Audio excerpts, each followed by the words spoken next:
You're listening to Truth to You Radio on truth2u.org. That's truth number 2, letter u.org. Also available on iTunes. I'm Jono, and g'day to Julie from Michigan, Frank from Berlin. And Frank left a comment, he said, of Nassau. He said, the best pearls from the Torah portion I've ever heard so far. Keep it up, brothers. Stay sharp and set apart. Thank you, Frank from Berlin. Sandy wrote and said, Toda Rabbah, I'm enjoying these so much, listening to you three bouncing off each other. There's so much to learn. I'm packing to move, so I have the internet sound on as high as I can to listen to the Torah pearls. I have to stop occasionally to laugh with you guys. Thanks for expounding on the word. Blessings, Sandy in Florida. Thank you, Sandy. Mark wrote, Sandy. Mark said, my week is never complete without these pearls. And Dot left a comment saying, Torah Pearls is a fantastic program. Gentlemen, thank you all so much. In my fantasy world, where everything goes my way, the program would be expanded to 2 hours, and the second hour would address questions that listeners have sent in ahead of time. Thank you, Todd. If we did have the time, we would go back and I know there's a lot of questions that get asked in the comments. We don't always even get time to read them, so don't be disappointed if they don't get answered straight away. And certainly if you see a question in the comments section, dear listeners, that you think you might like to answer, please go ahead and offer your opinion. That would be greatly appreciated. It is time for Pearls from the Torah portion with Keith Johnson and Nehemiah Gordon. G'day, gentlemen. G'day, Jonah. It's great to be here from Jerusalem, Israel. And just for those who might be listening to this on on Facebook or something like that, so what you're talking about is the comment section on truth2u.org. Isn't there like a whole bunch of action going on over there? There's a whole lot of action. Number 2, letter U.org. That's the one. Website. That's an awesome website. And what I want to do isn't exactly a shout-out. It's sort of a shout-out to Perry Gerhardt in Pennsylvania. And I want to offer him condolences on the passing of his wife, Elizabeth, who was just an amazing lady. And Perry is an amazing guy. And, and she definitely went too soon. And my condolences. And we say in Hebrew, Ani mishtatef b'tzalchem. I participate in your sorrow. Mm-hmm. Keep your strength up, Perry, and keep plugging along. Amen. And Perry, keep blowing that awesome shofar that you blow. So it's a blessing. And I actually want to also say to everyone, I'm actually shifted my spots. I'm no longer in North Carolina. I'm now in New York City. Keith Johnson in New York City. New York City. My son lives here in New York. We're actually spending some extended time here with both of my sons. One of them's doing an internship at the American Museum of Natural History. The other one works down in Manhattan. So my wife and I are here. We're actually set up.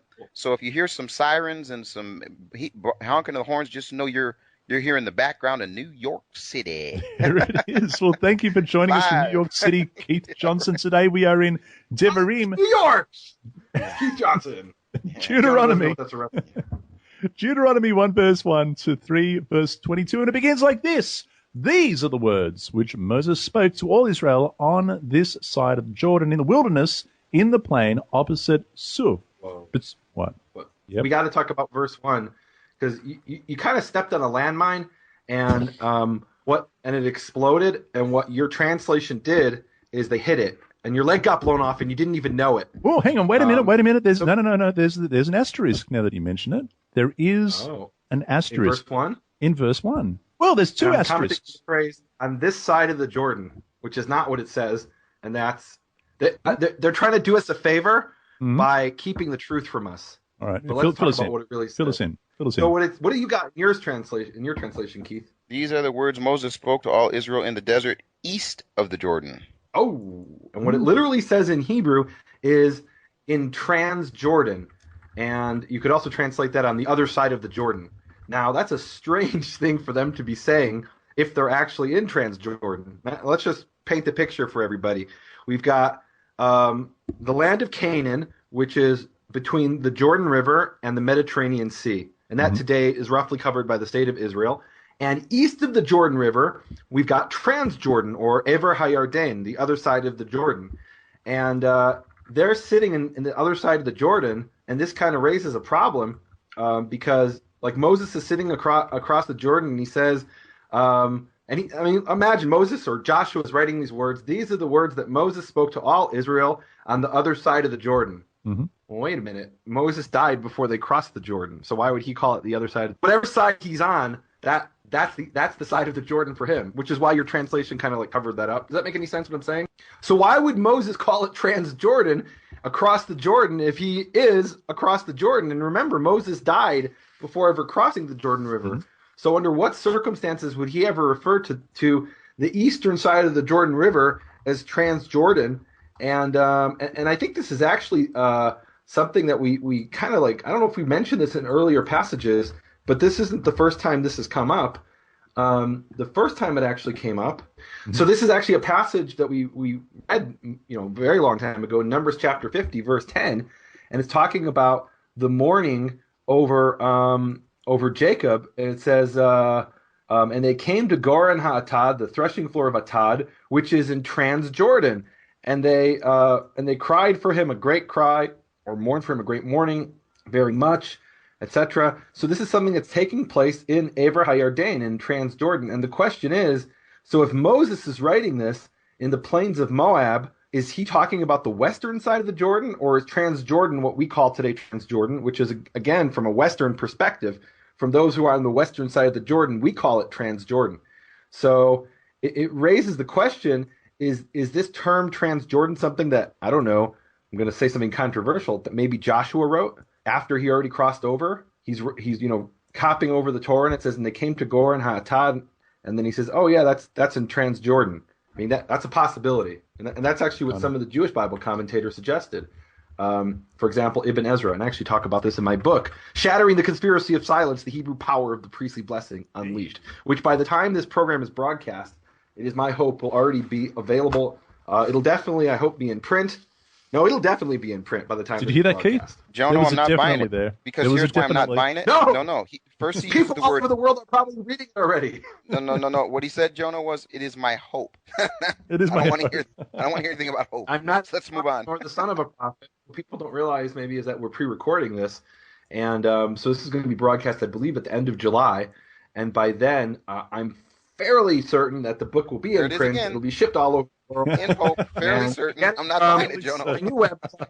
You can get it from my new website, nehemiahswall.com. That's nehemiahswall.com, Nehemia. There's no H at the end of Nehemiah. Nehemias wall.com. There it is. The Shattering the Conspiracy of Silence, the Hebrew Power of the Priestly Blessing Unleashed. Brilliant. Nice. Brilliant. And if it's out, Keith, if it's there, we're pretty sure it is. No, it'll be there. nehemiaswall.com. Now listen, I'm just looking at the study notes of my New King James Study Bible. This is what it says. This side of the Jordan is literally, quote, across the Jordan. This is the land east of the Jordan, it says, or across from it, the perspective of the land of Canaan. Okay, that's what I've got in the notes. So you understand why they whitewashed it, because they wanted to say, well, wait, so I can hear Keith. Can you hear Keith? Oh, can you hear me? Go on, Keith. You just got to be more aggressive. You're in New York. It's so far away, and we can't. You got to talk like a New Yorker. Oh. Yeah. Hey, so listen, I want to do something, if it's okay, folks. I know we're getting started here in the book of Deuteronomy, and I just have to say, the book of Deuteronomy, from my tradition, is a bit confusing. And I know that we stepped right in, and Nehemiah's over there thinking, it's as he's opening up his Hebrew Bible, and he sees Devarim, and Jonah's over there in Australia, and probably who knows what they call Deuteronomy, probably something like Osi, Osi, Osi. Oi, oi, oi! But I'm here, and I'm looking at Deuteronomy, and I'm saying this confuses me greatly. Having looked at the Hebrew Bible and having looked at my English Bible, I could see why there could be some confusion. And let me tell you why I think there's some confusion.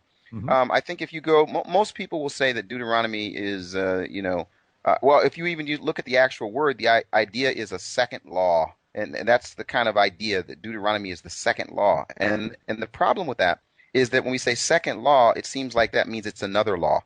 It's something it's not the same law. It's a second law. We got to back up here. Second law. Well, this is what. Let me talk about it from the tradition that we hear. So, for example, really, it's. I'll give you an example. Take a look real quick at Deuteronomy 17:18. I know we're going to get to it. And I think it's the Hebrew term. It's actually the first time I hear we use the word Mishnah. Mishnah HaTorah Hazot, a copy of this Torah. If you go to Deuteronomy 17:18, and what we kind of end up doing is we have then a Greek mistranslation. So if we were to open up our Greek, let's do this. Let's have Nehemiah, the computer guy, do something for us. Jonah, is that okay? We can do it. We're going to uncover this guy. All right, Nehemiah, I want you to open up the Septuagint on Deuteronomy 17:18. I want you to open up your Hebrew Bible, 17:18, and then open up a good old-fashioned King James Version, 17:18. All three panels right in front of the two eyes of one our friend. version at a time. Let me read you the What are you Greek. talking about? You can't. So the phrase. Now, first, Okay. let's start with the Hebrew, actually, because you mispronounced the Hebrew. This might sound like I'm nitpicking. This is what I do. So you said this is the first time we have the word Mishnah. Now, those who have studied Judaism know that there's a body of literature, actually a 63 volumes compendium called the Mishnah, which was written by early rabbis. It was completed in the year 210 by Rabbi Judah the Prince, and that's Mishnah, Mishnah in Hebrew. Mishneh. I'm talking That's about Mishnah. Mishneh. But you said this is the first time we have the word Mishnah, and this is Mishneh, hello? not Mishnah. So this is Mishneh. Mishneh, which means double Okay. copy, and Mishnah is that body of writing of the rabbis. So this is the Mishneh HaTorah. It says the copy of the Torah. Mishneh And HaTorah Hazor. okay, and the Greek translates it as Deuteronomion. Says to Deuteronomion tuto es biblion, which means the copy of the book. So it's or this book, or excuse me, the second law of this book. I mean, basically, if you took the word Deuteronomion by itself, it means the second law, because Right. nomos is, of course, law, Torah, and Deutero is second, so the second Torah. So they translate it as the second Torah, and then they name the book of Devarim, which is the book we're beginning now. They call it in Greek the book of Deuteronomy, the second Torah. But so this is a complete misunderstanding of the verse. So let's read that verse in context. Can we do that? Verse 18 of number 17. So speaking about the king, the future king, who will, go ahead. One of the future kings, of course, will be the Messiah, the Mashiach. Says, and it shall come to pass when he sits upon the throne of his kingdom, he shall write for himself Mishneh HaTorah Hazot, a copy of this Torah upon a book before the Levitical priests. So the question then becomes, what is he copying? Is he copying only the book of Deuteronomy? And by naming the book Deuteronomy, they basically changed the meaning of this verse. If I were just to read this verse, the copy of this Torah, I'd say, of course, it means from Genesis through Deuteronomy. But because they translated the phrase "copy of the Torah" as "he shall write for himself this Deuteronomy," and then they, I'm not going to let you read the version. I'm not going to do this anymore for the rest of the course. Then they call the book Deuteronomy. No, that's it. So ladies and gentlemen, he will copy Deuteronomy and not the entire Torah. From now to the end of the book of Deuteronomy, I will never say to Nehemiah again, Nehemiah, read this verse in these different translations. Look, this is the whole point. This was the whole point. So, did I steal your thing? No. But the point is where it gets confusing for people like the Methodists is, okay, so we say that we see this phrase and we see this thought of Deuteronomy now. And when I the first time I ever saw the book Deuteronomy in English, I didn't even ask the question, what did it mean? The first time I actually asked the question, what did it mean, was when I actually saw it in Hebrew. Because when I saw it in Hebrew, I thought, so what's the connection between, it's like, for example, Bereshit in the beginning in Genesis, okay? We can say, well, Genesis means, there's the genesis of a certain thing, the genesis of this thought, so you kind of see this connection. Well, when you get to Deuteronomy, two completely different meanings. You've got the Devarim, or the words, or the, whatever we want to do for translation of that in Hebrew. But in English, we got a big problem. And I want everyone to slow down and take a look at this big problem. Because the big problem is, and this is why as we're reading Deuteronomy, is where it gets confusing. If I take this, Jonah, from the perspective, now I'm going to use you, Jonah, and let Nehemiah have to sit on the sideline. If I take this perspective that there's a second law, or a second reading, or a second writing of the law based on the thought of Deuteronomy according to the English translation, I then will approach this book differently. Why will I approach this book differently? And Nehemiah, you can also chime in here. Jonah, why would I approach the book differently if I take it from an English translation? Because, and I do recall this in Bible college, Keith. It was referred to as the second reading of the law, and you can be forgiven for thinking, well, this is a refined, finished version of the Torah, perhaps. And thereby not take into account everything that came before it, or not giving the weight that it should have, everything that came before it. Well, here's what I was playing around with Nehemiah about not letting him read the versions. The reason that I get excited about this is because when we did read through the Torah, one of the things that I did as a person from my background, Jonah, was to sit down and open my Hebrew Bible and read through the Torah in Hebrew, and then also have my English Bible there. And there are a number of things, he calls them landmines, these things that sort of come up that make me say, well, now, wait a minute. how amazing it is just by translation, how I can approach the book differently. So, for example, and we're going to see this over and over again, Moses will be talking about it, and we did it throughout the Torah pearls. We'll be reading in Numbers, and someone will say, isn't that also in Deuteronomy? Or Nehemiah will say, isn't that in Deuteronomy? And then he'll go for the wax on Deuteronomy. Why? Because you can't get the whole picture. And man, I'm telling you, this happens over and over again in this book. Over and over again, Moses will say something that he didn't say earlier. So, from my perspective, He'll say it differently. Yeah, he'll say it differently. And sometimes he'll say it so differently or added something else into it that if you didn't hear him in Deuteronomy, you would have lost the complete meaning in Numbers. Would we all agree? But when they put the word Deuteronomy as this second law or this book, then we can start having the scholars come along and say, well, you see, this wasn't written from Moses. This clearly was written post, Judah's return or post Israel. I mean, I'm telling you, the scholars do gymnastics. I mean, they have a field day, Jono, a field day with Deuteronomy because they'll say, you see, look, he didn't say this in Numbers. He said it here. Look, this can't be Moses. And so I wanted to bring that up just so people know that when we're going through this, two things I wanted to say. I wanted to say that first of all, and the second thing I want to say is this. This has got to be some of the best preaching that you ever hear in the Bible. Moses is on and behind his pulpit, and he is preaching 3 great sermons. I mean, the sermons that he preaches, I mean, if you just took Moses, I mean, I see Moses with sweat coming down his brow. He's sweating through his shirt, his tallit. He's there, and I mean, he's preaching. So I'm going to just say right now to our listening audience, I'm in New York City, of course. I'd like to apologize ahead of time to both Nehemiah and to Jono. I have been really playing by the rules for Genesis, Exodus, Leviticus, Numbers, or in Hebrew, what would those words be, Nehemiah? Those first 4? Come on, give us the first 4 of the Hebrew words. Keith, have you noticed that you've been able to speak freely for the last few seconds and not is he be gone? interrupted? He's fallen off the call. Ladies and folks, folks, listen, this is huge. Nehemiah's internet is not working, and I'm talking. You must not edit this part out, because what I'm going to say, Jonah, is this. While we wait to get Nehemiah back, ladies and gentlemen, while he's not listening, I'm going to take the approach like Moses. He just came back. Listen, I'm telling you, no, he's back, ladies and gentlemen. Listen to me, he's back. What's going on? What did I miss? You can't make this up, Jono. So here's the point. Here's the point, folks. We are going to approach this just like Moses. He is preaching. This is some of the best preaching in the Bible. Come on with that. So He's preaching. let's keep on plugging. Let's just keep on moving.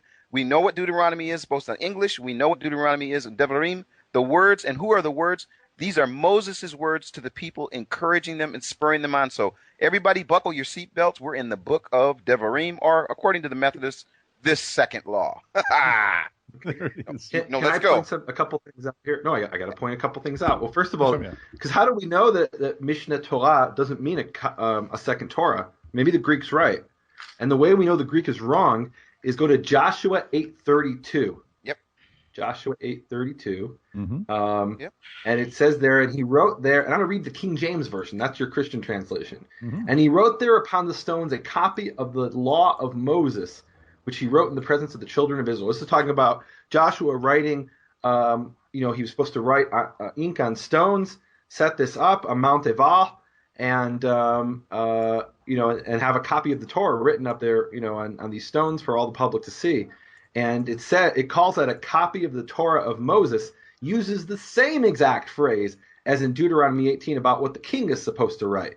And no one is going to claim here, or at least the translations don't make it sound like he's dealing with, just the book of Deuteronomy. And, why would it be? Although if you look at the Greek, to be fair, they have, again, Deuteronomion. But obviously in the context, he's writing Genesis through Deuteronomy, not just Deuteronomy. So I think that confirms that Deuteronomy is a misnomer, and the book of Devarim, which is just the second word in the second word in the book is Elah HaDvarim. These are the words. So Devarim means words. And actually in Hebrew, a lot of times they'll call it Elah HaDvarim, not just Devarim. They'll use both words. So that it's when we read about the copy of the Torah the king is supposed to write and that Joshua wrote, that's the entire Torah. And And at this juncture, I want to. We've come really far. Can we acknowledge that we're in Deuteronomy, people? We're in Deuteronomy. Can you believe we're in Deuteronomy? We started in Genesis, and we've come so far. And I want to acknowledge something from Keith, coming from his Methodist background and Jonah, whatever he is, I don't know really. Nobody can figure him out. I want to acknowledge that we've gone so. No, yeah. So I mean, look how far we've come, and I want to acknowledge that I feel like we're really doing something here unique. And what we're doing unique is we're reading Scripture and we're saying, what does it really say in its context? And every once in a while, Keith will get out of control and he'll bring us the application in the New Testament and how it applies to Jesus. And I got nothing against that. But if you want to do that, and there are people who do whole shows where that's all they do. Mm-hmm. What we're doing that's different is we're saying, before we go for the application, let's understand what it means first. How can you apply something? And so first you've understood the meaning and the context. And what people end up doing is saying, here's the application, now let's go figure out the literal meaning. And what they end up doing is the tail wagging the dog. No offense, Georgia, of blessed memory. And just the other day I came across an example of this, and I was reading a book called Kosher Jesus by an Orthodox Jewish rabbi named Shmuley Boteach. Now, I got to point out that he's a Messianic rabbi, but not Messianic in the sense of Jesus or Yeshua. He's Messianic in the sense that he's a Chabad rabbi. And I don't know about him personally, but many of the Chabad people believe that Rabbi Schneerson, who died in 1994, will be the Messiah. Well, he's writing this book about Jesus, and whatever you think of the book, you got to give the guy credit for writing the book. It's a very bold move. You can disagree with 90% of what he said, but I actually want to urge people to go and buy the book because it's very impressive that a rabbi, from his perspective, not only is he an Orthodox Jew, he's Messianic, believing in a different Messiah. And he still is writing a book about Yeshua. I'll tell you, Nehemiah, that I've read the book, and to be honest, I found it challenging. I found it to be a challenging read, and I found it to be a challenging read for whether you're a Karaite, whether you're a Christian, whether you're a Messianic, or whether you're a Jew. There's something in it for everyone to be offended by, and I'm amazed that it's such a well-selling book. I mean, it's sold a lot of copies, and a lot of people are reading it. It's definitely worth a read. It's definitely worth a read, and you could disagree with 90% of it. The very fact that an Orthodox rabbi who believes, or I don't know if he believes, but his denomination believes in Rabbi Schneerson as the Messiah, and he's writing a book about Jesus, who Yeshua, who is a different Messiah, that's impressive in itself. And you got to give the guy credit. But why do I bring him up? Because he's talking in the book about something that when I read that, I'm like, I got to bring this up when we talk about Devarim. So Devarim, Deuteronomy, is the fifth book of the Torah, right? We talk about the Torah of Moses, but there's actually 5 sub-books within that book. Now, just to remind people, in ancient Hebrew, when you use the word sefer, book, you could be talking about a letter, like one page. Like it talks about a certificate of a divorce in Deuteronomy 24, and the word there is sefer. That's a book. Anything written is a book. So we've got the 5 books of Moses, but then the Torah of Moses is the collection of those 5 books. We actually saw, by the way, that we have the book of Psalms, but then there's the 5 books within Psalms, book 1, book 2, book 3, book 4, book 5, and they were put together as one book. So Shmuley Boteach is talking about the story where Jesus feeds the people with the 5 loaves. And he gives a very beautiful explanation, which I couldn't believe. Like, I'm reading this from an Orthodox rabbi. The explanation, and he's actually quoting Chaim Maccobi, who is a Jewish historian, brilliant Jewish historian.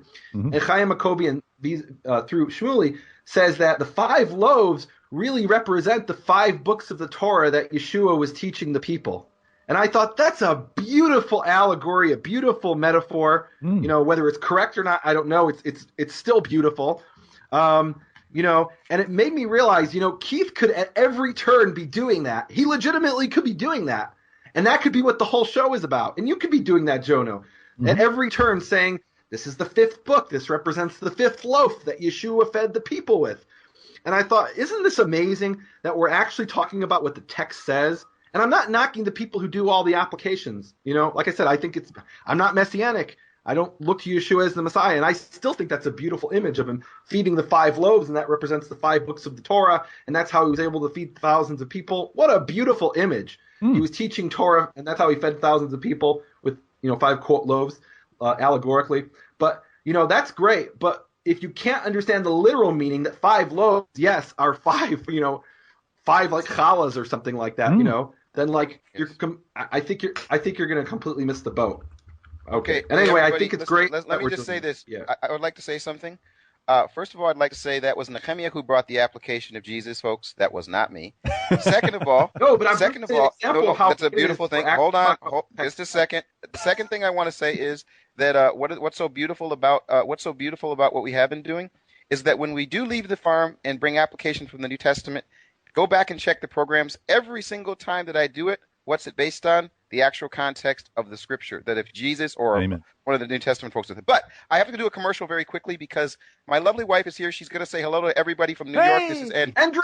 G'day, Andrea. G'day, Mrs. Johnson. How you going? Hi.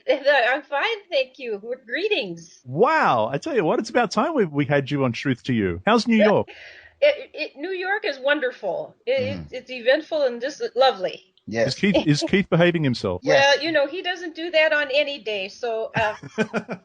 No, don't keep throw me him away from the wine. It's Johnson. I married him because he doesn't behave himself. He's not the Messiah. He's a very naughty boy. Yeah, no, not so much in their context. Just that I love. He's a thinker outside the box. That's for sure. Yeah, he certainly is. Yes. So this is Andrea, you guys. She's here in New York. She is doing amazing things, but she's here with us, and we are going to have herself a blast here. She'll be here with us. So this is her hello to the Torah Nation.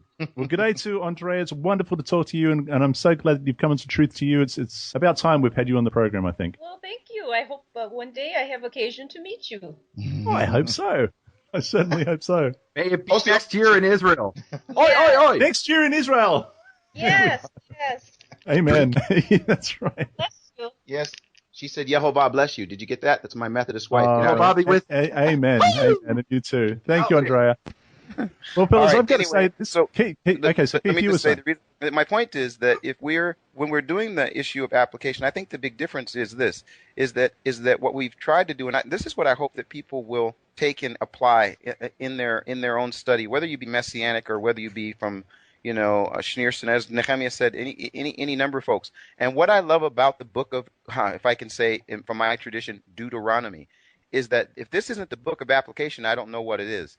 Moses is going to continually let the people know now. We've gone through all of this work. We've gone through all of this listening to Bereshit, and we've gone through all this, and now here he is about to send them in to the land, and it ends up being about application. And that's what's so powerful to me about the Torah, is that it has meaning, it has explication, application right there within it. We don't need to retrofit theology. It speaks for itself. And where we can go to those other places, those places need to fit within the context of what the meaning is. And I think that's what I've loved about doing it. When I do see it jump off the page, I'm like, hey, didn't Yeshua say that? Versus, hey, isn't this Yeshua? You see the difference.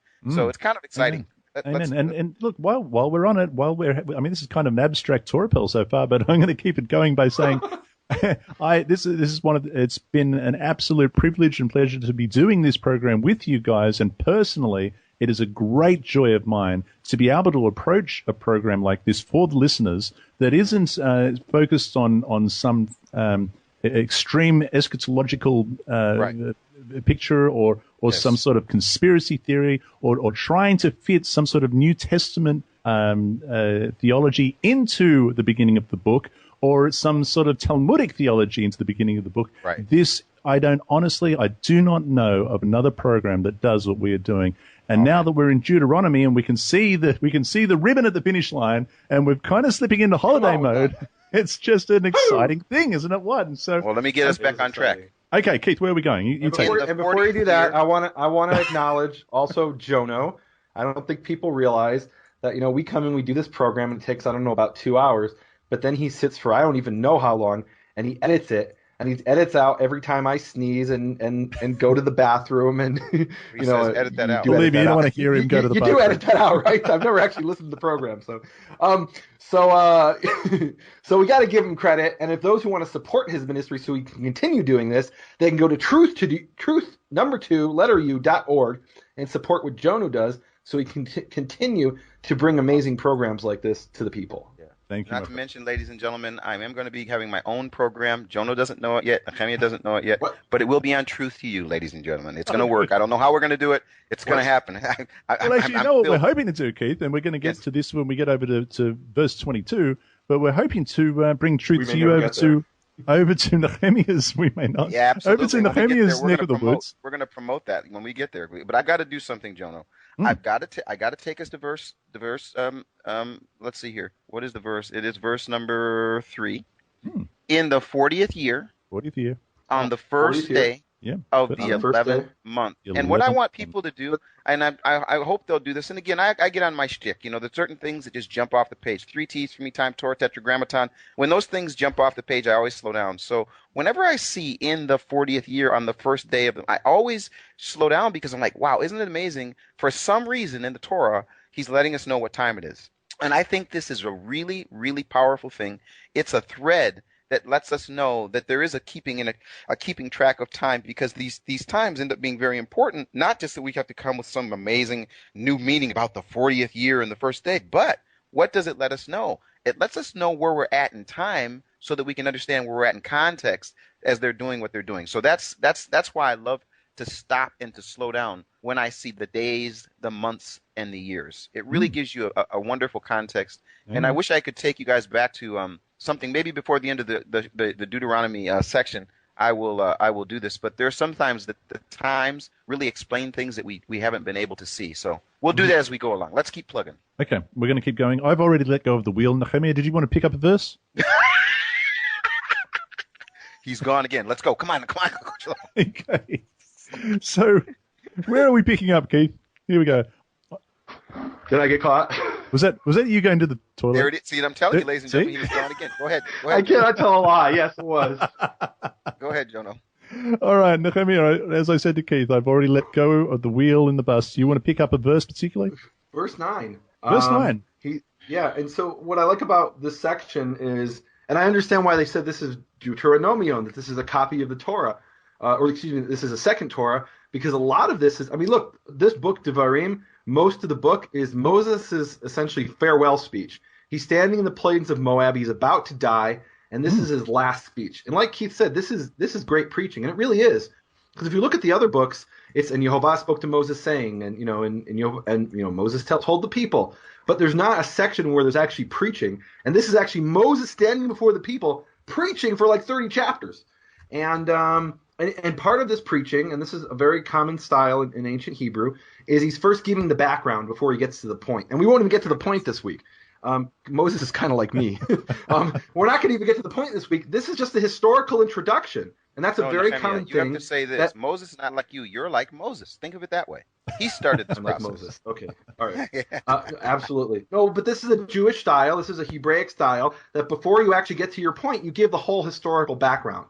And if you look at prayers throughout the Bible, you'll see they talk about the Exodus and this is what you did for me, God, and we're so thankful. And now here's my point. This is what I really want to talk to you about. So he's setting the people up. So he's giving the background. And what's interesting is the way he tells it is a little bit different than the way we read it back in Exodus through Numbers. And I think it's worth pointing that out. So the first one issue that really comes up is in verse 9, where he says, "And I said to you at that time, saying, I cannot bear you myself." And he talks about the whole thing that we read in the Torah portion of Jethro back in Exodus, I think it was 18. Now, the difference between this and and what we read in Exodus 18 is that back then we were told that this was actually Jethro's idea. Yeah. Yitro. He doesn't mention Jethro here. He doesn't. He doesn't mention He cuts him out of the picture. Yeah. So I think that's worth mentioning. Now, in verse 17, we've got a really interesting verse. And it says, "You shall." Can you actually read it in your translation, maybe in one of y'all's translations? "You shall not show partiality in judgment. You shall hear the small as well as the great. You shall not be afraid of any man's presence, for the judgment is God's. The case that is too hard for you, bring to me, and I will hear it." So this is what we've talked about, that this was the system, and we talked about this back in Exodus 18. I've mentioned it several times, that this is the system, that there's essentially a pyramid of judges. There's the judge of 50s and the judge of hundreds, and that's how many people they're over. And in the Westerns, like in the American or I don't know about the Australian system, they're upside down. But in the American system, when you don't like the judgment of the lower court, you're under certain circumstances allowed to appeal to a higher court. In the Hebrew system, you're not appealing because you don't like the judgment. you're appealing or you're going up the chain to a higher judge because the lower judge says, I don't know. This is a case I've never heard before. I'm not sure what the Torah says about this, and I'm not going to make it up. Let's go ask somebody who's above my pay grade. And eventually it gets back to Moses. And remember what Moses does. We saw 5 times, 5 times, where he said, I don't know what the law is. I'm going to go ask God. Yep. It says, Kilo Polash, it's not explained, and he went and he asked God. And people can hear about that in previous Torah portions. I won't go over that. But I think this is really interesting that he kind of lays it out in one verse what the system is. And, this is a system. Why is this important? Like, how does this apply to us, right? The way it applies for me is that I look forward to the day when the top of the pyramid is restored, because that's what we're missing today. What we don't have is the high priest. What we don't have is the king, the anointed king, the Mashiach, who sits at the head of this pyramid. And when you don't know what to do, then you go and you ask him. We don't have that figure of whom Moses is a precursor, who Moses is a picture of that figure. And in a sense, that's what it means for me as a Karaite Jew to be in exile, that I don't have that, and that all I can do is the best that I can do. And sometimes I may fall short and pray that God has mercy on me, because there are lots of situations where I have a case where I don't know. I say, this is above my pay grade. I really don't know what to do, and I've just got to do the best I can. Now, there's a verse that echoes this later in the Bible, in the book of Malachi, chapter 3. It's really verses 7 to 9, but since we're low on time, I'm going to read verse 9. It's talking about the Kohanim there, the priests. And remember, it's their job to teach the Torah. They're at the top of the pyramid, and the high priest is at the top of the pyramid. And he talks about how these priests have gone astray. And in verse 8, he says, and you have strayed from the way, and you have made many stumble in the Torah. You have corrupted the covenant of Levi, says Jehovah of hosts. And then verse 9, it says, actually, can you read verse 9 in your translation, Jono? And then I'll tell you what it really says, because it's powerful.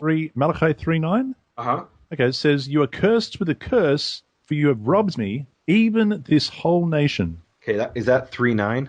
Malachi 3:9. Hold on a second. Maybe I'm in the wrong chapter. We're going to edit all of this out and make Temi look really. We got to make Temi look really smart. Oh, it is. It's chapter 2, 8 and 9. Well, it's 2:9. Okay, all right. And what I meant to say is, and I was just testing you to see if you're paying attention, Jono. It's Malachi chapter 2, verses 7 through 9. So can you read Malachi 2:9? Okay, so Malachi 2:9. Therefore, I also have made you contemptible and base before all the people, because you have not kept my ways, but have shown partiality in the law. There it is. And what does that mean? And that's exactly what he told them not to do in matters of judgment. He said, look, if a rich man comes before you, don't find in favor of him just because he's rich. And if a poor man comes before you, don't find in favor of him just because you feel bad for him. You've got to judge according to the truth. That's what he's saying in Deuteronomy 1:17. Do not show partiality in matters of judgment. Like it says, literally, like the small and like the great, you shall hear, and you shall not fear of man, not fear any man, for the judgment belongs to Elohim, to God. And here he's saying what the priests did is they showed partiality in the Torah. And what does that mean? So they were supposed to teach the Torah. And there must have been situations where they said, if I teach that, it's going to offend a certain person. Or if I teach that, he's a big honcho. If I tell him he's a sinner, I might find my head on a platter. I don't think I should get involved with that. And that's what the priests were doing in Second Temple times. And by being more afraid of what people had to say, they were essentially leading people astray and not fearing God. And there's this image and here I've got to give credit to the rabbis. There's this image in rabbinical literature, which is the image of the thief in the night. And I know Christians love to use the term thief in the night, but they don't know what it means. So the rabbis point out that in Hebrew there are 2 words for thief. And I think we may have actually talked about this in an earlier portion.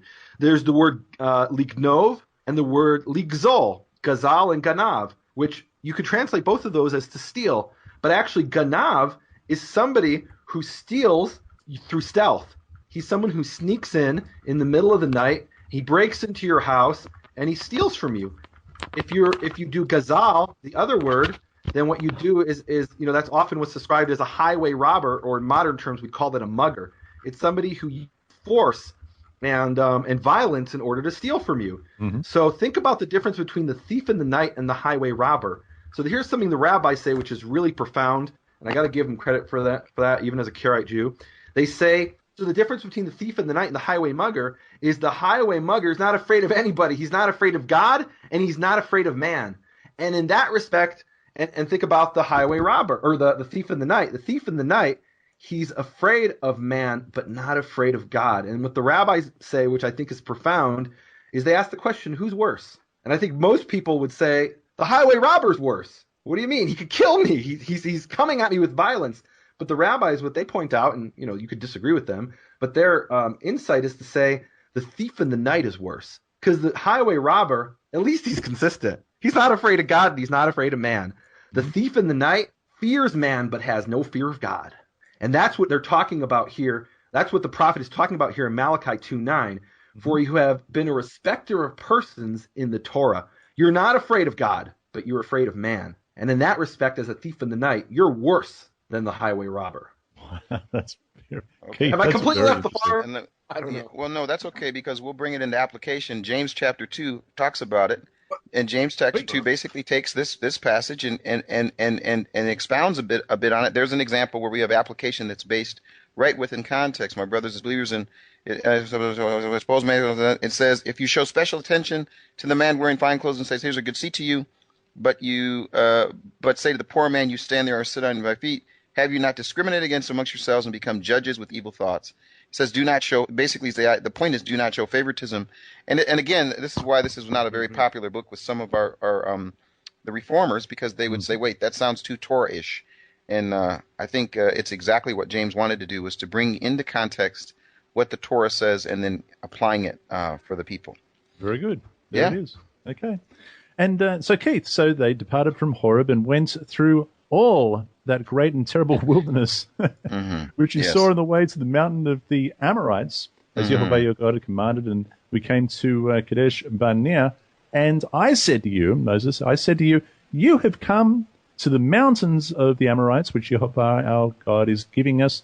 Look, Jehovah your God will set the land before you. Go up and possess it, as Jehovah God of your fathers has spoken to you. Do not fear or be discouraged.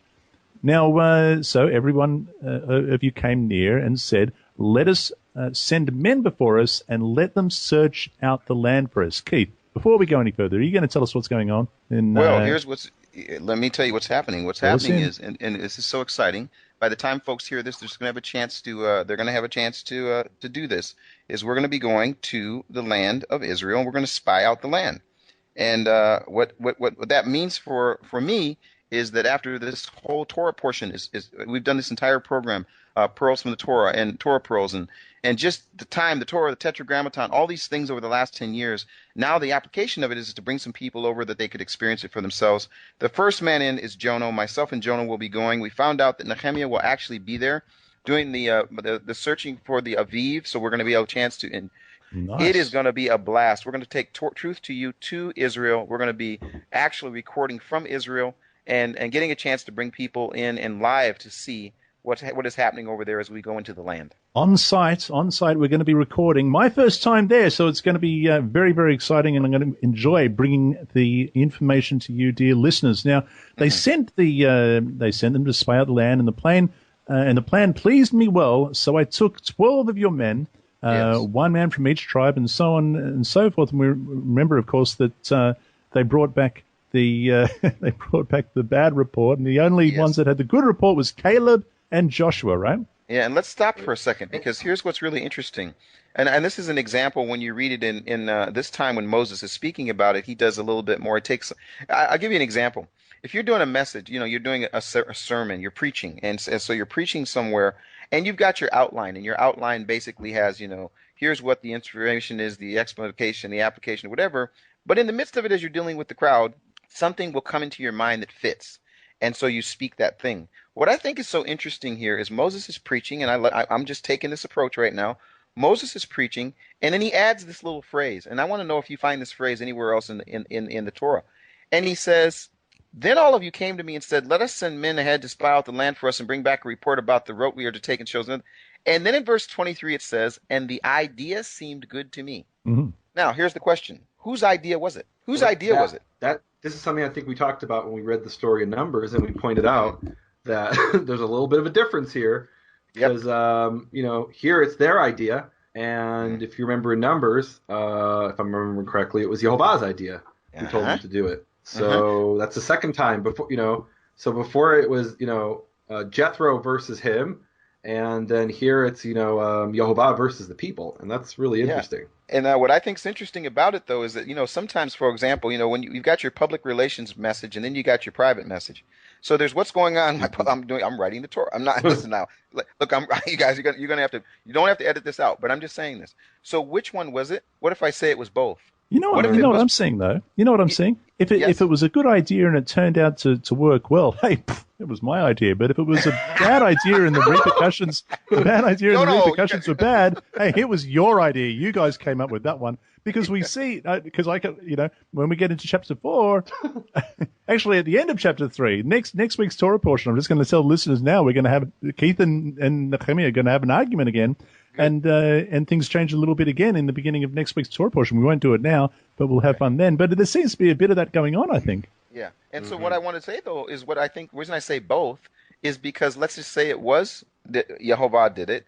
The people then came. Moses thought it was a good idea. And I mean, the point is that it could be both. Again, what I love about this whole book and why it's going to be difficult to get through these portions is because it's so packed with extra, I want to use the word extra information. But remember this, and I want to keep saying this. Remember this. You're standing there. You're listening to this being spoken. There's a progression. You're in Bereshit. And you go through Shemot, and you go through this whole thing, and you get to Deuteronomy, and it's like any good message, any good sermon. What you always want to do is you want to bring the people back and say application again. Let me remind you again. And again, if you look at it from that perspective, Jono, if you look at it from that perspective, Nehemiah, folks that are listening, it just brings this entire section of Torah alive, full of application and extra information, inspiration, and revelation. So let's continue. Amen. I would like to, if I may, highlight a verse, and this is just a little phrase that I just find beautiful, and I just think is worth highlighting. And this is chapter 1, verse 31.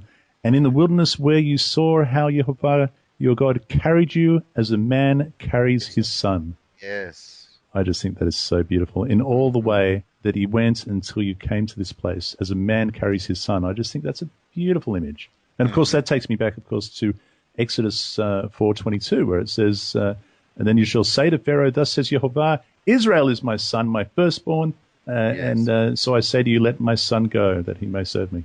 And that's a powerful thing all the way around, just this whole discussion of how we see the idea of him calling forth his son being Israel. I mean, that is, I'm going to try not, well, let's just keep going. Wait, whoa, hold on. I gotta, okay. Oh, yeah. Can I bring a point in verse 28 of chapter 1? And we may never get out of chapter 1. But Deuteronomy 1:28 is a really interesting verse because this is what the people respond when they hear the bad report of the spies. And literally they say, Ana anachnu olim, how will we go up? Or where will we go up, literally? They say, Achenu hemasu et levavenu, our brothers have melted our hearts, is what it literally says. Saying there is a great and high nation, or a nation that is greater than Hyrus, great cities, and they are fortified up to the heavens, etc. So I think that's a really interesting phrase. Our brothers have melted our hearts. And what I find interesting about it is that we hear almost the identical phrase about the hearts melting. And by the way, is that what you got in verse 28 in your English? Our brothers have melted our hearts? Yes, it says, let's see here. Our brothers have made us lose heart. I've got, our brothers have discouraged our hearts. Okay, but isn't that so much more, isn't that a great image? Our brothers have melted our hearts. It's a powerful image. And you think about like a piece of ice and it just melts away, or something frozen and it melts and it like goes limp. Our brothers have melted our hearts. And the same phrase later will appear in Joshua chapter 2:11. And there, this is when the spies, this is also a story about spies, but these are spies who go to find out what is the morale, what are the Canaanites thinking? Are they thinking that, they're gonna destroy us without any problem, or are they afraid of us? What's going on? So they send the two spies and they come to Rahab or Rachav, and they ask her, what's going on with the people here? And she says, in verse 11 of chapter 2, Joshua chapter 2, she says, we have heard, and our hearts have melted, and and the spirit no longer stands up in man before you, meaning we no longer have the strength to stand before you. The spirit is not standing up before us. For Yehovah your God, he is God in heaven above and on the earth below. And I think it's amazing that there's 2 spy stories, and in one the people of Israel are looking at these giants, and they say, we're never going to defeat them, and their hearts melt. Their brothers melt their hearts, cause their hearts to melt. And the other story, we have the Canaanites who look at the Israelites and they think, well, we're never going to defeat them. They defeated Pharaoh, they defeated Sihon and Og, the 2 kings across the river. How, our hearts have melted. And it reminds me of actually a core principle. Maybe I've said this before. There's a core principle in Israeli military doctrine, which I think kind of permeates the entire society, beyond the military even. And it's credited to an Israeli general named Yitzhak Sadeh. And he said as follows. He said, when it rains, the enemy also gets wet. Whoever holds out 1 second longer wins.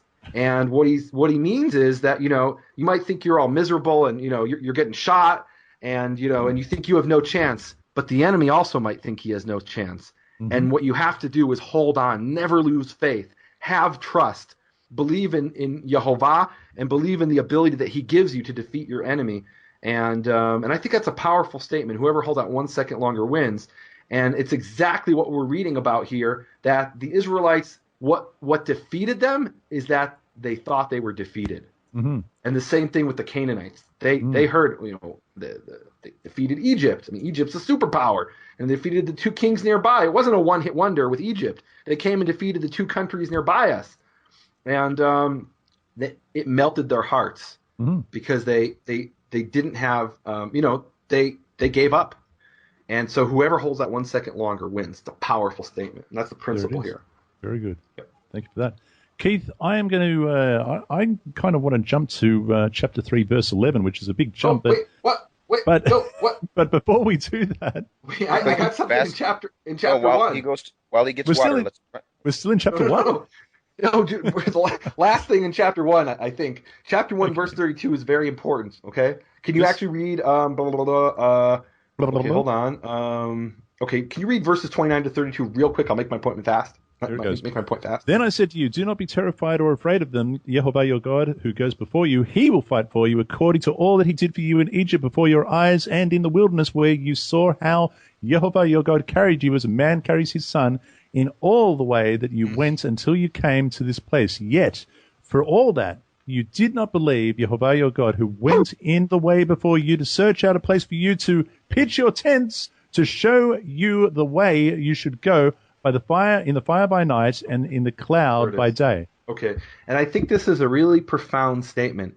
And in all that, you did not believe. And it's profound because no one's disputing the facts. They were there. Their parents saw it. A lot of it they saw it. So do not believe. That doesn't mean that they didn't think it happened. They questioned is this real? No one was questioning that it was real.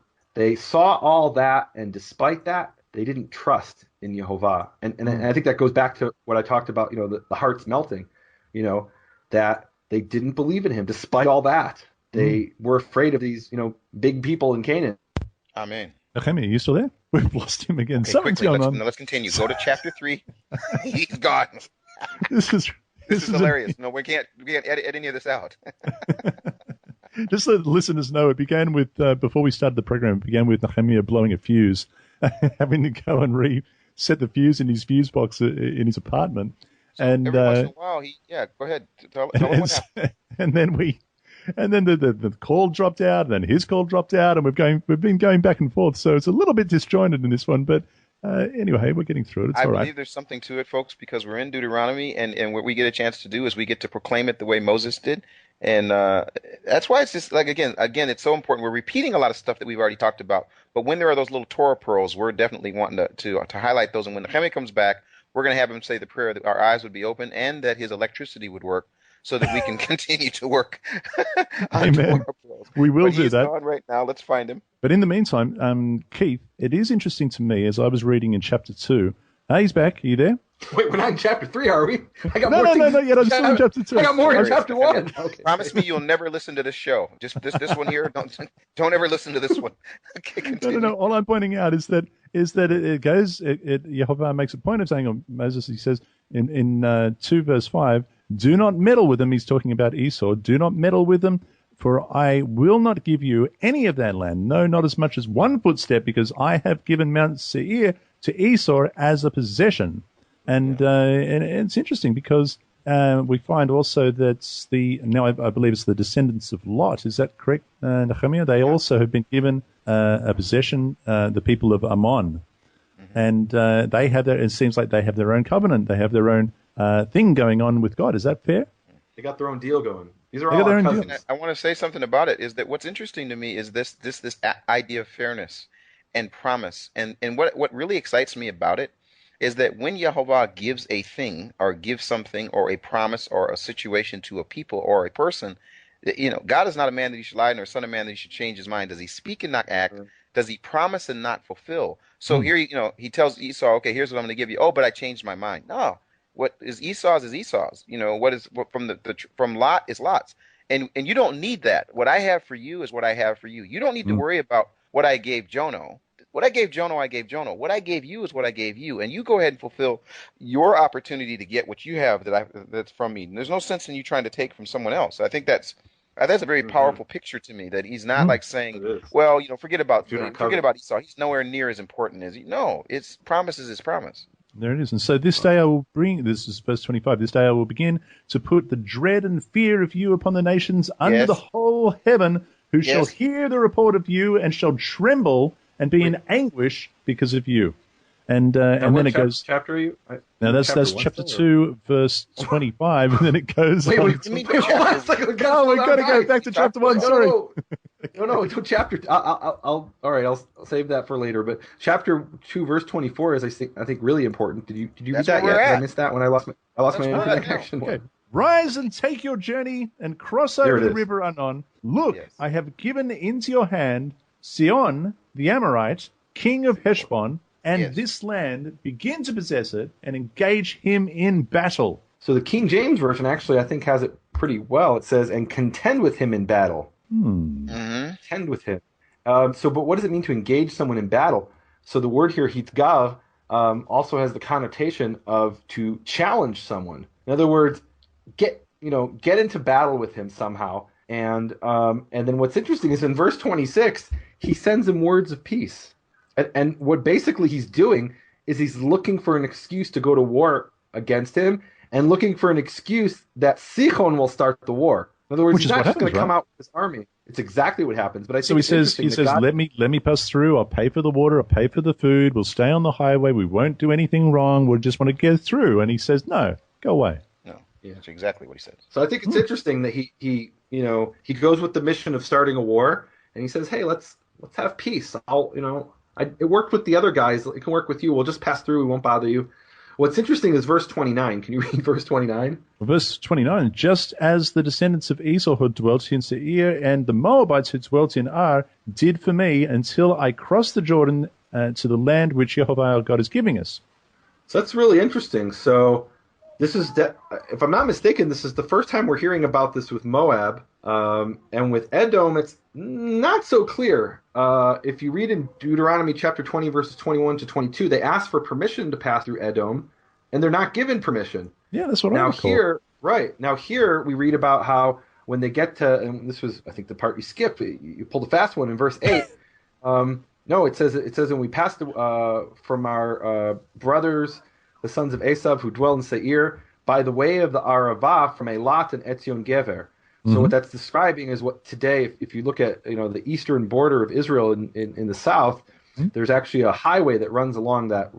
There's a valley called the Arava Valley, and that's called the Arava Valley runs essentially from Elat, which is on the southern border of Israel, all the way up to the Dead Sea, and it's actually part of the Syro-African Rift Valley. It's this crack in the earth, and that's a great way to pass essentially north into the heartland of Israel. And apparently, this is what they did. Is they went up the Arava Valley and then came up the eastern shore of the Dead Sea, and so basically all they really had to do to pass through the land of Edom was pass through a little tiny stretch where Edom was controlling the Edomites were controlling.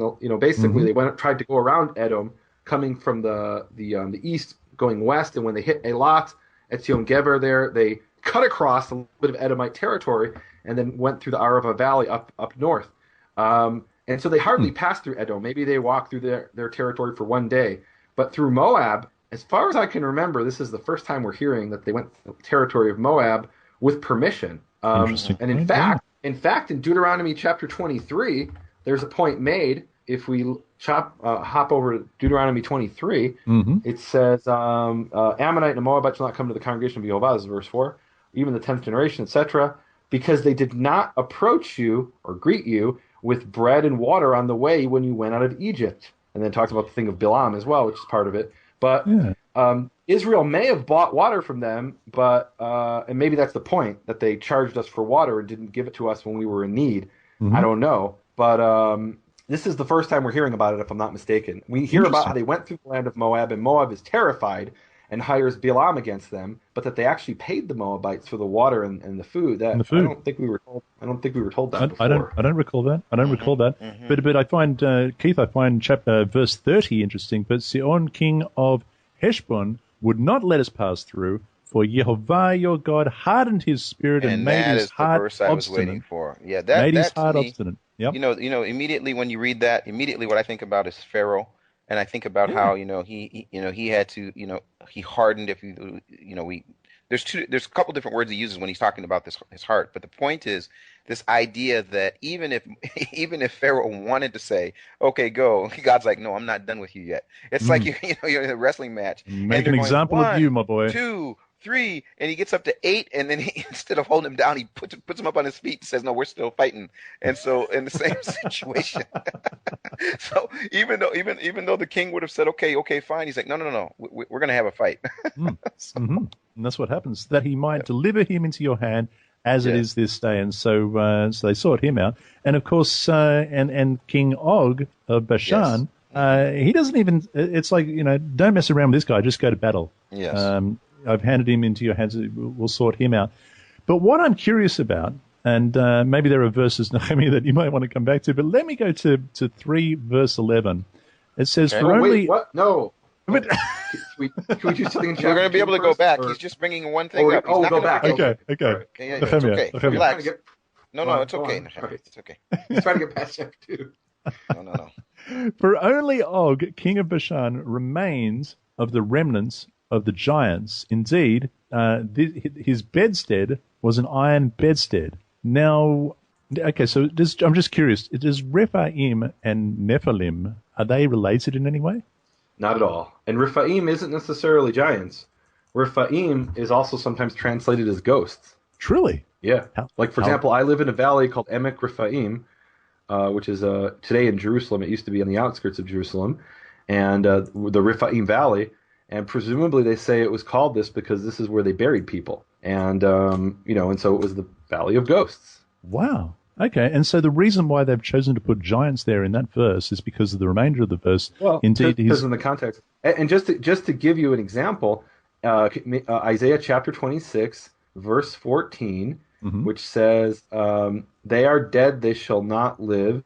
They are deceased, they shall not rise. And the word is Rephaim. That's the word they're translating as deceased.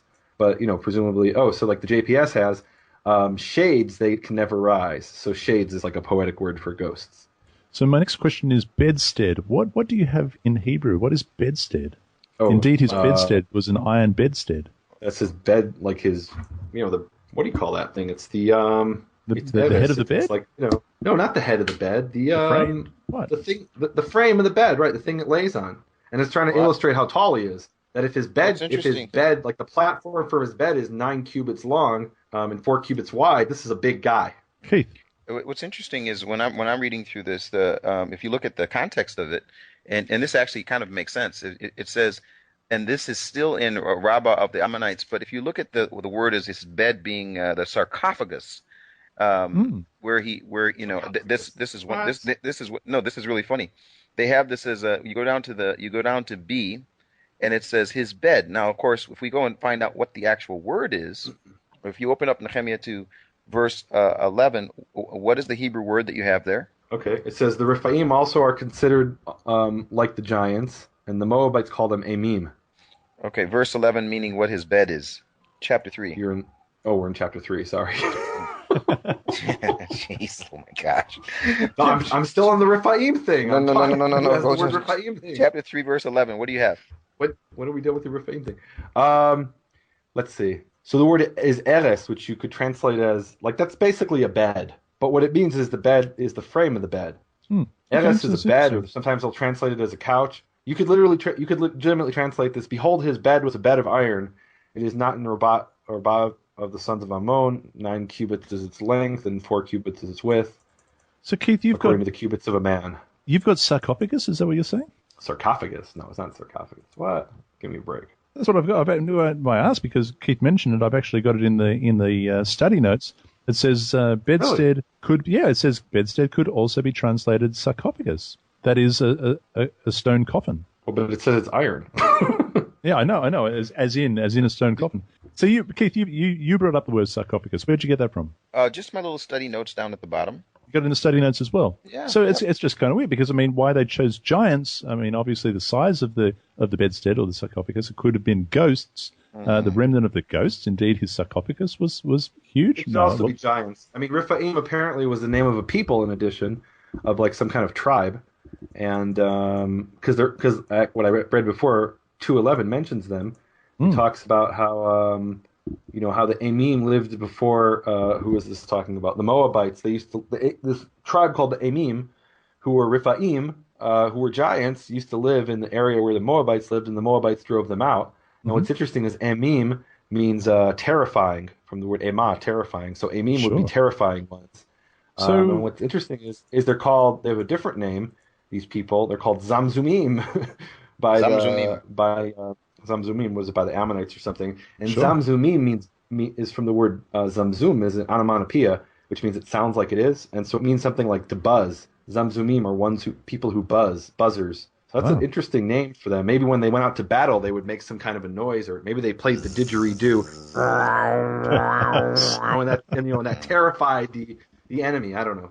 As it would, Keith. I know you've spent a lot of time around footballers, right? I don't know if you've met a lot of very tall footballers or perhaps basketball players, but 9 cubits. I've got a note here that says it was something like 13 feet. Have you ever met someone 13 feet? Never met anyone 13 feet.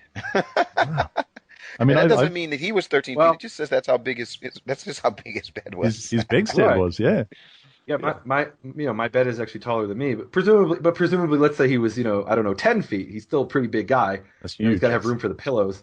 He's still pretty. And look, it's not just a matter of tall. I remember our friend Reggie White. That was a big guy, and I'm not just talking about. He was tall, but he was also like muscle. He was big. That was a big guy. Like you wouldn't want to mess with him. That was I would not want to be in the opposition. On the football thing where I'm trying to get away from him tackling me. That's got to hurt.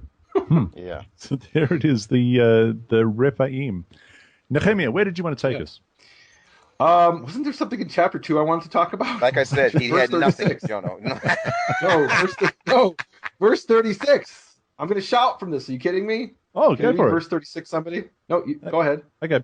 From Aroer, is that it? Aroer, yeah. Aroer, which is on the bank of River Arnon, and from the city that is on the ravine as far as Gilead, there was not one city too strong for us. Yehovah, our God, delivered all to us. One city that was too strong for us, there was not. Do you have too strong, Keith? What do you got? Yep. There was not one town that was too strong for us. Mm-hmm. So what it literally says is Sagva. There was not city that was literally too high for us. And what it's describing is, their strategy essentially of siege. They didn't really perfect the battering ram in this period of history. The way they would capture a city is they had to scale the walls. Scale the wall, yeah. And they said there was not one city too high for us. They were able to get over every one of those walls. They were big walls. They reached up into heaven. That was the report. But they were able to get over the walls. Mm. And why do I mention this? This reminds me of a verse, one of my favorite verses in the Bible, Proverbs 18, verse 10. It says, the name of Yehovah is a strong tower. The righteous runs into it and is safe. But what it literally says, that's the translation. What it literally says is the righteous runs into it and is high up or is aloft. It's the same exact word as here in verse Deuteronomy 2:36, to be high up.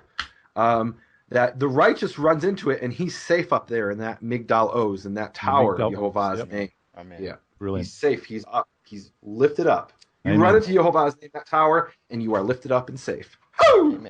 Can I get a shout? Amen. Amen. And I now look, I'm jumping ahead. I'm going to go to 18, but before we do that, we promised everyone that we were going to say, Nehemiah, last time that your internet fell off, we promised everyone that you would say the prayer from Psalm 119, verse 18. Yeah, that's what we did. So go ahead, Nehemiah. I will do that. Yehovah Avinu Shebashamayim, Ana Galeninu Venabita Niflaot Mitoratecha. Yehovah, our Father in heaven, uncover our eyes that we may see the wonderful hidden things of your Torah. Amen.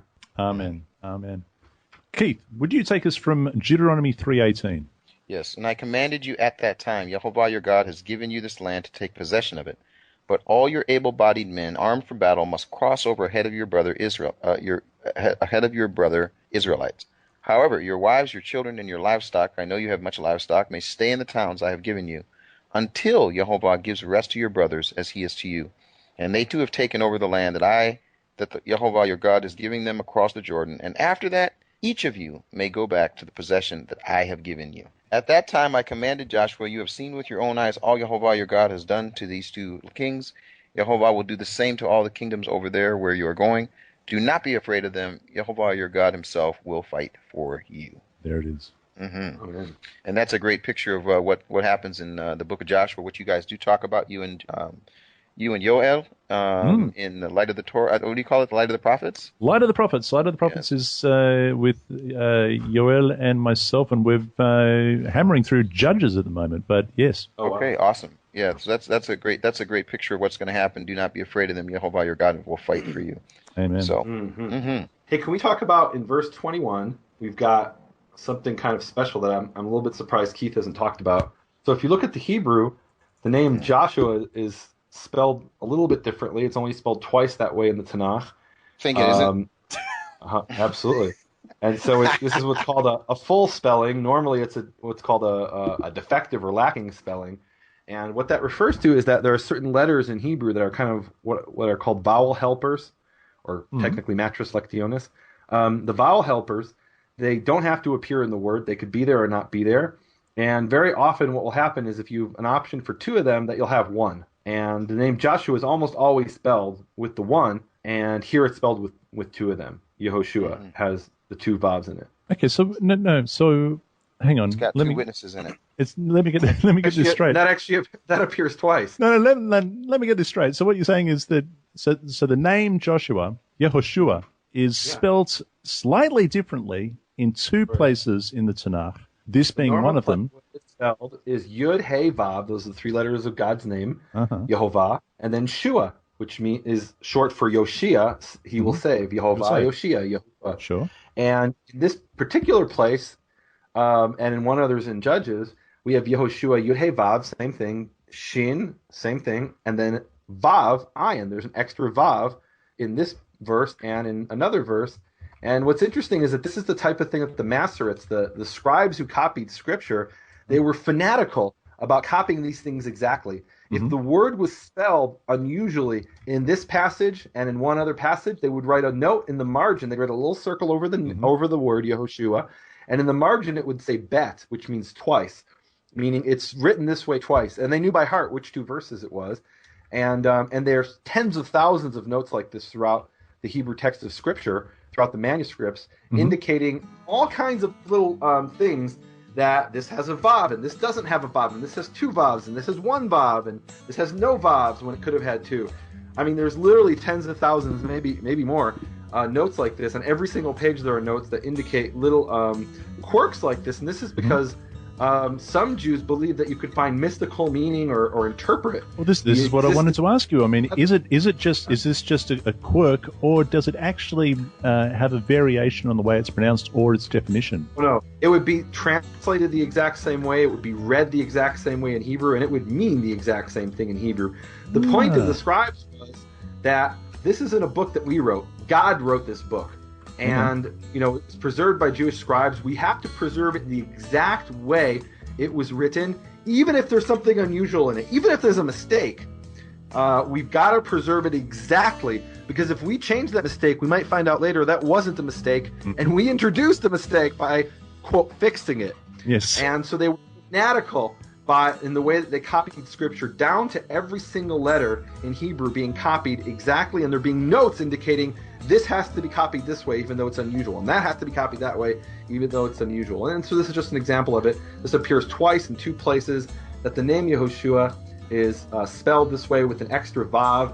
One of them is here in Deuteronomy 3:21, and the other one is in Judges chapter 2 verse 7. Brilliant. That is fascinating. That is fascinating. Thank you for that, Nehemiah. And I think we'll leave it there. Keith, did you want to add anything to that? No, I'm just excited to get to the fight next week. There we are, my friend. I can't wait for that myself. Keith, And Keith, I come with words of peace. Thank you, Keith Johnson and Nehemiah Gordon. You've been listening to Torah Pearls on Truth to You Radio. We can also freely download this and other Torah Pearls programs at truth2u.org. That's truth2u.org. Next week we are in Va'et Hanan. Is that right? Va'et Hanan. Excellent. Deuteronomy 3:23 to 7:11. And until then, dear listeners, be blessed and be set apart by the truth of our Father's Word. Shalom.